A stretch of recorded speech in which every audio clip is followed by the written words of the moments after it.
What is going on, X Factor Nation? Welcome back to the X Factor Daily NBA show. We had 4 games on last night and 8 games on tonight, so we got a little bit to get into here. But before we do, don't forget to like, comment, and subscribe. Tell some friends. Let's get up to 150 subscribers. We'll get a jersey giveaway going for you guys. But we'll hop right into it here. The Dallas Mavericks come up short yet again last night, 105 to 113 to the Washington Wizards. Luca continues to struggle. I think we're just seeing him. He's exhausted, and it's a bad sign because it's really early in the season. He shot 8 of 21 from the field again last night, only 22 points, 9 rebounds, 6 assists. Spencer Dinwiddie had 33, 4 and 6. He shot 11 of 17. And Tim Hardaway Jr. had 16 off the bench. This was my biggest concern with this Mavs team to start the season. I thought it was going to be a lot of Luca trying to do too much and nobody else really stepping up. And I think we've seen that now. Luca's been doing a lot these first 10 games. He's starting to get worn out. Spencer Dinwiddie has stepped up, don't get me wrong. But it's like all these other guys are just so inconsistent. And that's what my fear was with this team early on in the season, before the season even started. And granted, I mean, they played a Wizards team that's not very good, and Kyle Kuzma just happened to have a good night. He had 36, 11, and 6, 14 and 26 from the field. Rui Hachimura had 23 and 8 off the bench. Will Barton had 14 and 7 off the bench. Daniel Gafford had 11 and 10 off the bench. And Denny Avia had 12 and 6. This Wizards team, I mean, they're not very good. They're 6 and 6, missing 2 of their best players last night. So it's kind of weird to see them pick up a victory like that. But nonetheless, I think, those Wizards team does have pieces to do that on any given night, but it's not going to happen very often. And maybe just bad timing for this Mavericks team. But I just don't like what's going on in Dallas right now. I'm a little concerned.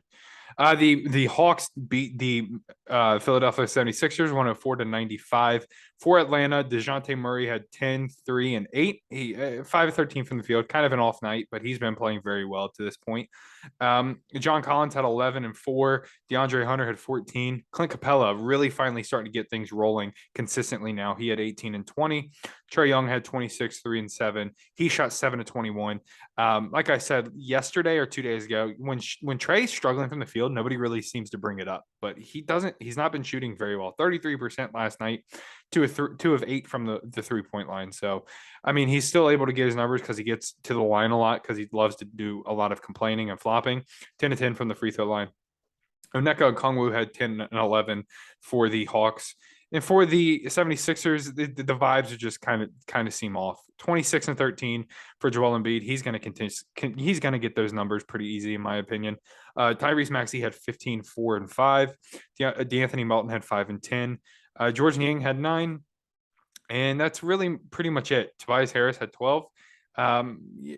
This 76ers team, it's like I liked them a lot. They had depth. Everything seemed to, fit really well together before the season started. And it's just things have not fit up to this point. There's something off. I would expect Doc to be gone here very soon. The Heat came out on top against the Charlotte Hornets, 112 to 117. Kelly Oubre had 29 and 7. He shot 11 to 20 from the field. Mason Plumlee had 13 and 15. Terry Rozier had 12. Dennis Smith Jr. had 12. Jalen, is it Jalen or Jaden? I can't remember which one's which. The McDaniels brother had 16. Nick Richards had 10. This Hornets team, I mean, I've said everything I feel about them up to this point. They're not very good.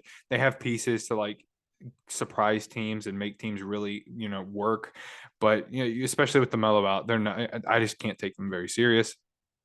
Jimmy Butler had a good night. He had 35, 10, and 8, 11 and 19 from the field. Bam Adebayo had 18 and 14. Max Strus, 12. Kyle Lowry, 10. Gabe Vincent, 12. Duncan Robinson, 14. A good night there for the Heat. This is big for them. They need to start getting more wins like this. They're 5 and 7 now.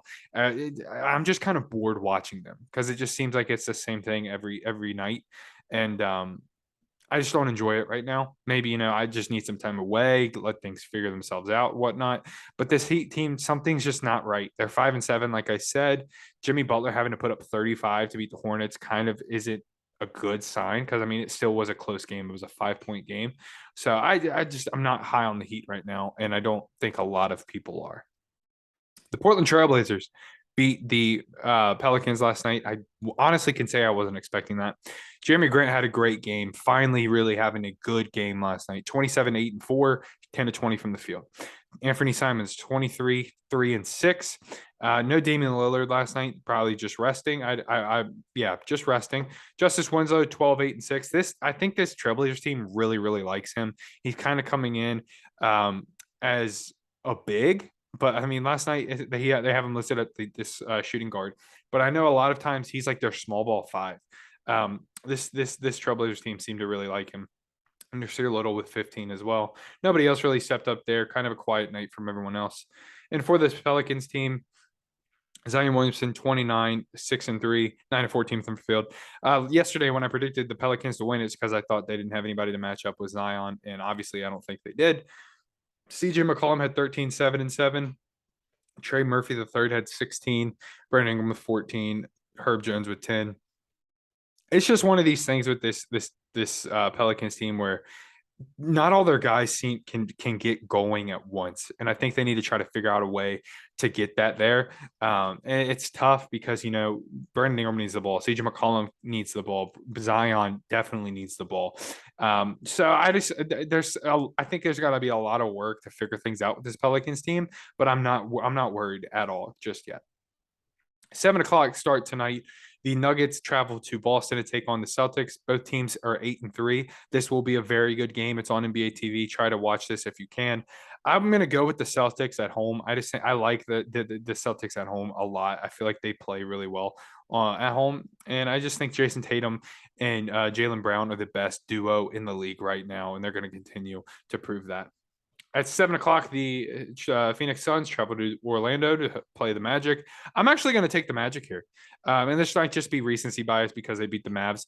But I think they have a lot of weapons to, make Devin Booker really work, to make Chris Paul really work, and Mikal Bridges. Like, it's not going to be an easy night, in my opinion. Now, granted, I'm saying that, and the Suns will probably win by 40. But I will take the Magic there. 7:30, the Knicks host the Detroit Pistons. I don't like this Knicks team at all. They're just so inconsistent, and so is this Pistons team. But I think you expect it more out of this Pistons. I will take the Pistons though. I think Cade and Jaden Ivey have a good night. Bogdanovich, I think, is due for another big night, as we saw him start the season. Kind of cooled off since, but I do expect the Pistons to come out on top. At 8:00, the Raptors take on the Oklahoma City Thunder. I'm going to take the Raptors. This Thunder team's really starting to slow down. They're 4 and 7 now. Shea continues to ball out. I'd expect him to do it again tonight.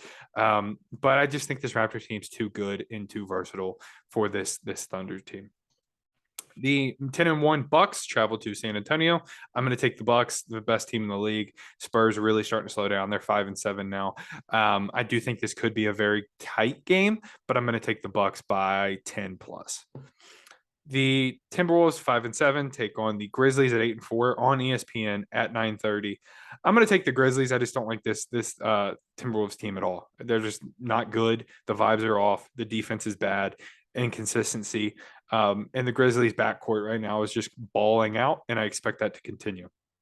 At 10:00, the Cavaliers take on the Warriors. This is a big game, in my opinion, for the Cavs. Oddly enough, they're 8 and 3. They've lost 2 in a row.